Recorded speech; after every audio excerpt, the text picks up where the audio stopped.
Hi there. We're going to look at a couple different ways of getting images from a couple different sources online and then grabbing a link to images that you can then use to embed in other types of media. So there are a couple different types of tools out there, things like Timeline.js, even things like Arc Maps online, Arc Storymap, that require you to have a link to an image that's essentially a raw link of where that image is housed online that you can then link and include, and it will render properly inside of your display. So this is the way to get at that very specific link for an image that you're wanting to use that will work and then pop up and display your image in various other tools if you're needing that. So there's a couple ways that you can go ahead and find images. I'll go through three here. The first one is Google Images. So you can go ahead and just do a search in Google Images. For anything you're looking for, it's images.google.com will get you there. And when you're doing this, you may also want to change your search settings under Advanced Search to images that are free to use or share. So that's sort of your safest option to make sure you're not getting images that are commercially licensed and that you don't actually have rights to share or kind of put inside of your work.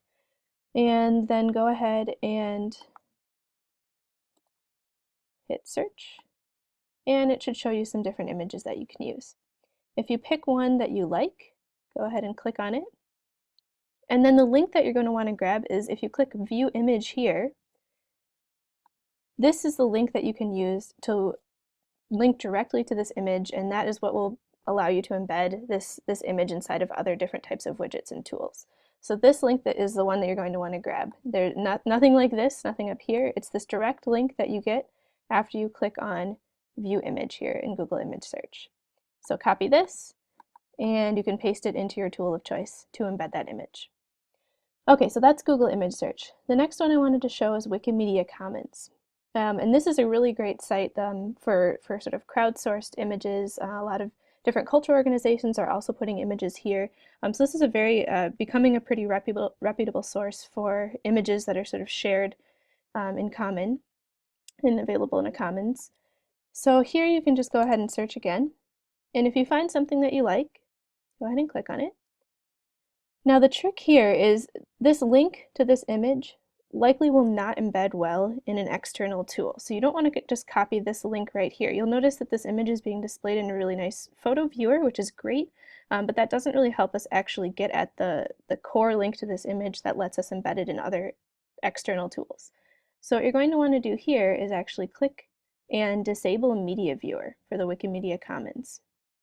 And then it's saying next time you click on a thumbnail in the Wikimedia Commons, you should not see this sort of media viewer overlay on top of your images.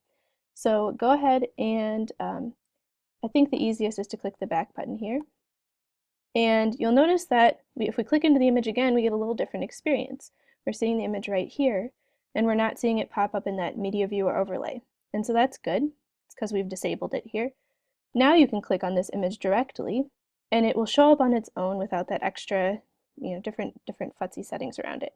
This is the link that you want to grab then. In Wikimedia Commons, the link that starts with upload.wikimedia.org, you can copy this link and paste that into an external tool that wherever you want to actually embed this image and have it show up. So this is the link that you want from Wikimedia Commons to embed Wikimedia Commons images in an external tool.